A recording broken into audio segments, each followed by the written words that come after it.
नमस्कार दोस्तों। स्वागत है मेरे यूट्यूब चैनल वाईके स्टोरीज में।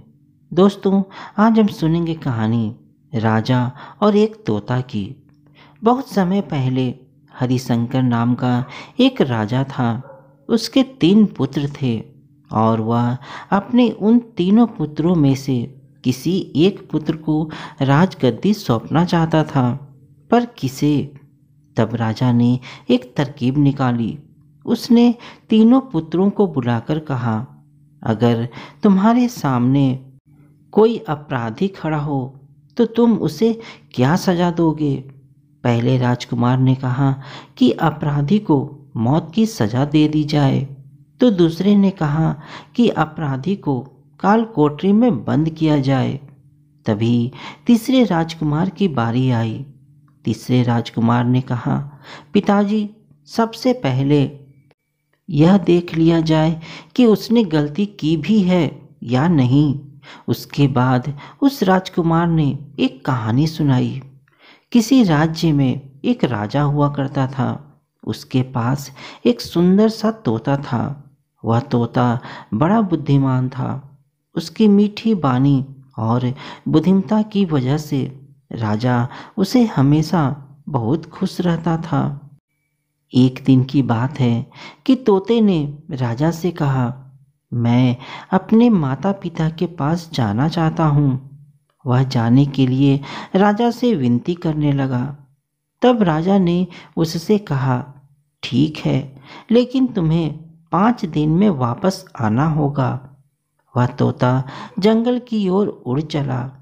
अपने माता पिता से जंगल में मिला और बहुत खुश हुआ। ठीक 5 दिनों बाद जब वह राजा के पास जा रहा था, तब उसने एक सुंदर तोहफा राजा के लिए ले जाने का सोचा। वह राजा के लिए अमृत फल ले जाना चाहता था। जब अमृत फल के लिए पर्वत पर पहुंचा, तब तक रात हो चुकी थी। उसने फल को तोड़ा और रात वहीं गुजारने की सोची। तोता सो रहा था कि तभी एक सांप आया और उस फल को खाना शुरू कर दिया। सांप के जहर से फल भी जहरीला हो चुका था। जब सुबह हुई तो तोता उड़कर राजा के पास पहुंच गया और कहा, राजन, मैं आपके लिए अमृत फल लेकर आया हूँ। इस फल को खाने के बाद आप हमेशा के लिए जवान और अमर हो जाएंगे। तभी मंत्री ने कहा, महाराज, पहले देख लीजिए कि फल सही है कि नहीं। राजा ने मंत्री की बात मान ली और फल में से एक टुकड़ा कुत्ते को खिला दिया। कुत्ता तड़प तड़प कर वहीं मर गया।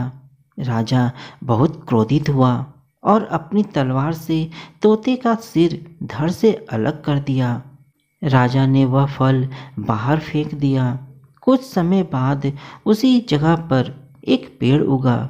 राजा ने सख्त हिदायत दी कि कोई भी इस पेड़ का फल न खाए, क्योंकि राजा को लगता था कि वह अमृत फल जहरीला है और तोते ने यही फल खिलाकर उसे मारने की कोशिश की थी। एक दिन एक बूढ़ा आदमी उसी पेड़ के नीचे विश्राम कर रहा था। उसने एक फल खाया और वह जवान हो गया, क्योंकि उस पेड़ पर लगे हुए फल जहरीले नहीं थे। जब इस बात का पता राजा को चला तो उसे बहुत पछतावा हुआ। तीसरे राजकुमार के मुख से यह कहानी सुनकर राजा बहुत खुश हुआ और राजा ने तीसरे राजकुमार को सही उत्तराधिकारी समझते हुए उसे ही अपने राज्य का राजा चुना। तो दोस्तों, हमें किसी को भी सजा देने से पहले यह देख लेना चाहिए कि उसकी गलती है भी या नहीं। तो दोस्तों, आपको यह कहानी कैसी लगी मुझे कमेंट में ज़रूर बताइएगा। तो मिलते हैं अपनी अगली कहानी में। तब तक अपना ख्याल रखना। धन्यवाद दोस्तों।